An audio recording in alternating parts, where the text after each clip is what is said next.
We're at the Louis Miller Museum interviewing veterans. Would you please state your name?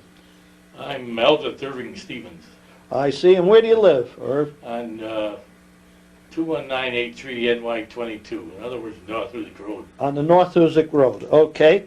Have you lived in Hoosick Falls all your life, or did you move in? Hoosick Falls in the vicinity all my life, yeah. I see. All right. And what did you do before you went to the service?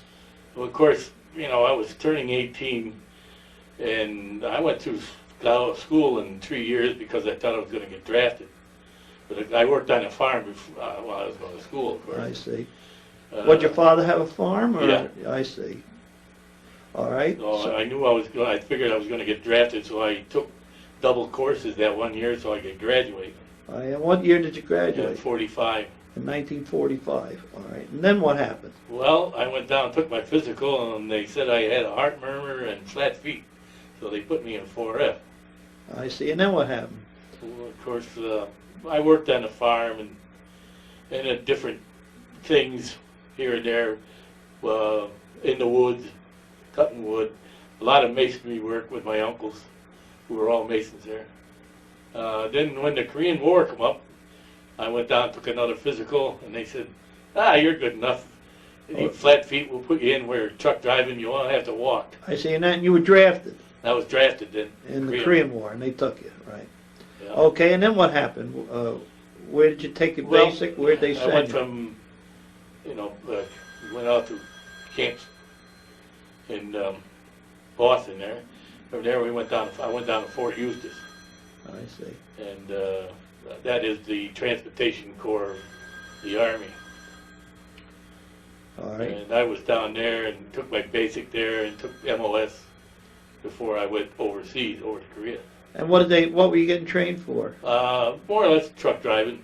I see. And I've been a truck driver before I went in, I worked for Blue Flame for a couple of years before, so I was driving truck then. I see. And what did they train you? What did you become? A 2.5 ton, 10 ton? I could drive anything.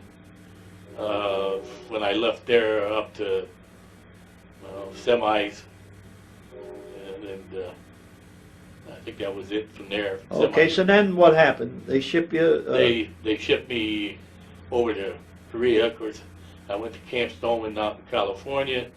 From there, got on the boat, went over to Japan, and I went from Tokyo all the way down to the bottom to the Tachikawa Airport. From there, they flew us over into Seoul, Korea.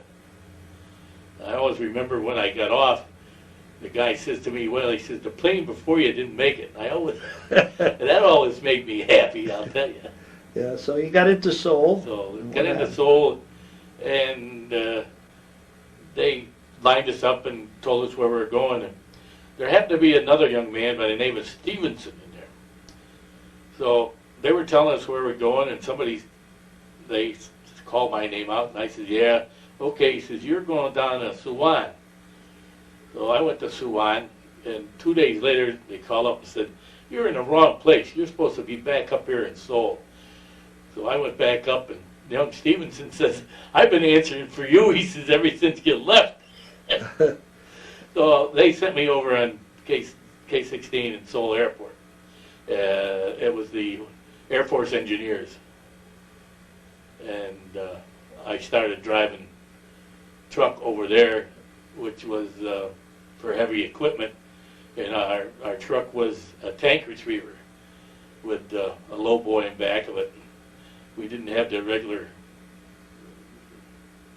body for it, so we had to have a low boy in back of that. And I drove that for 6 months, and then I went on guard duty. I see. During that 6 months, what basically was your job? Going picking up tanks? My basic job was to pick up heavy equipment like bulldozers and shovels and turn dozers. I see. And in between, once in a while, I had a different job if they didn't have anything for me. Like one day, I took out the truck out to the rock quarry, and they used that truck there for power to drill holes so they could put blasting powder in.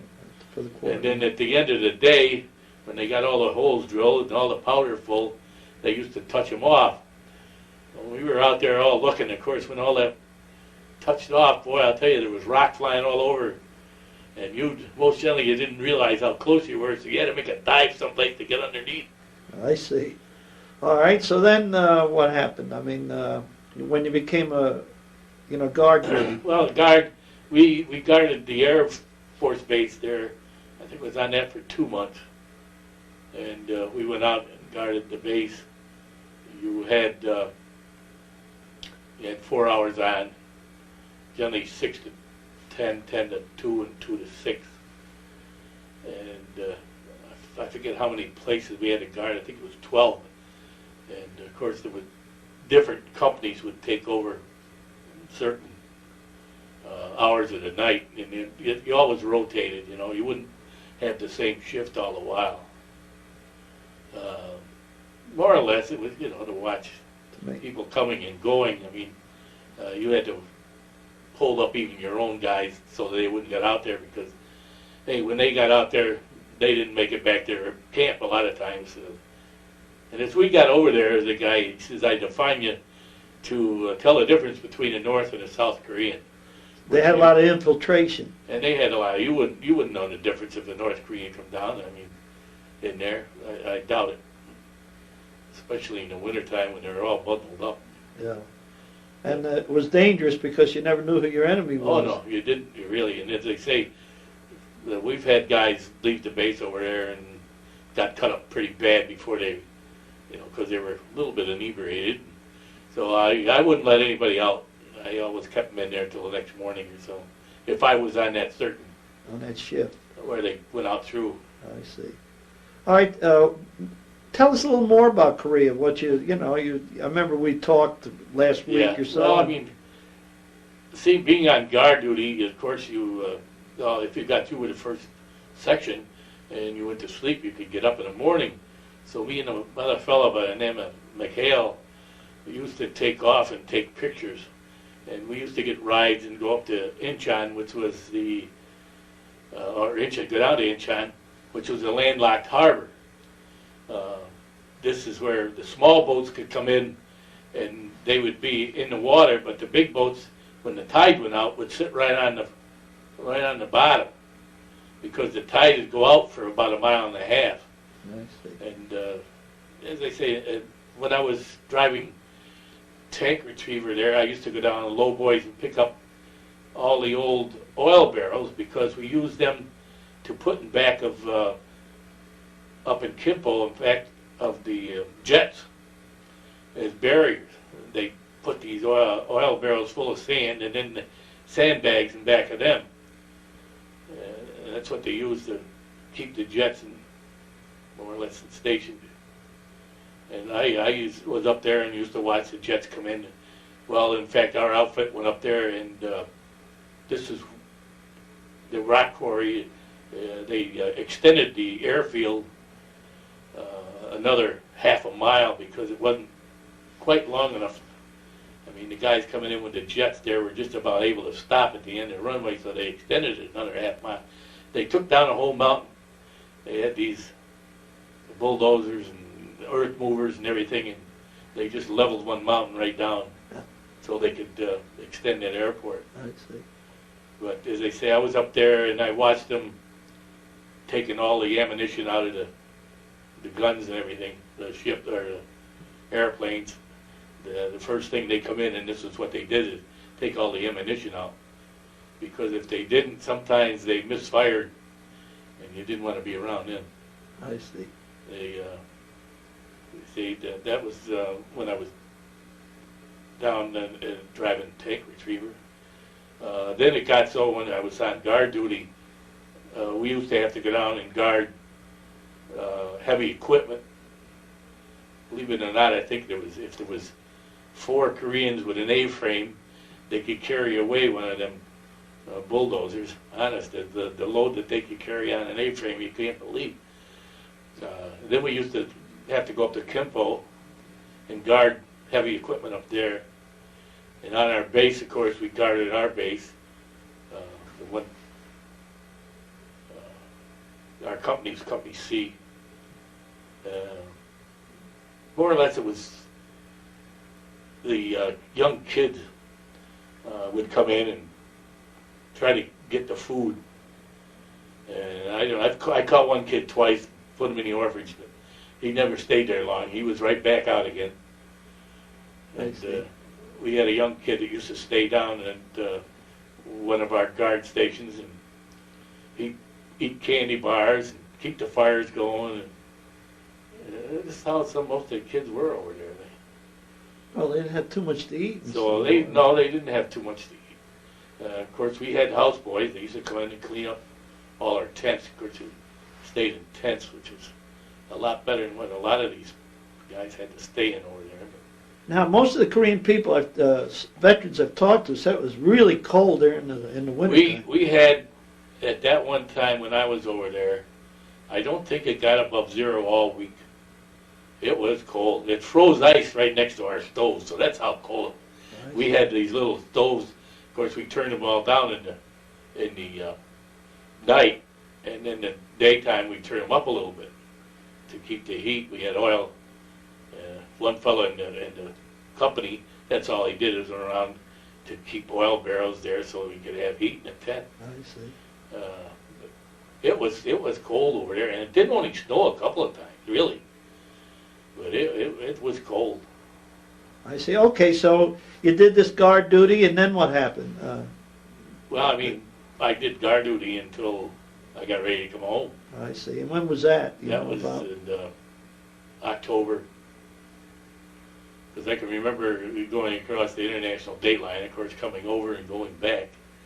But every time the World Series was on, of course, we had it on the radio on the ship. Of course, every day it kept getting closer and closer because you kept picking up an hour or so every day on the ship. Yeah. And then, of course, you pick up a whole day there in the international date line. Right. That was something there. They had a rescue where they dropped a can overboard and they lowered the boat down to get it. One guy says it's taking too long. He says, if you fall over, forget it. So, I mean, but going over, we ran into a typhoon, and the propellers were coming right up out of the water. In fact, they had to shut one propeller down because it was getting loose. It was shaking the whole ship.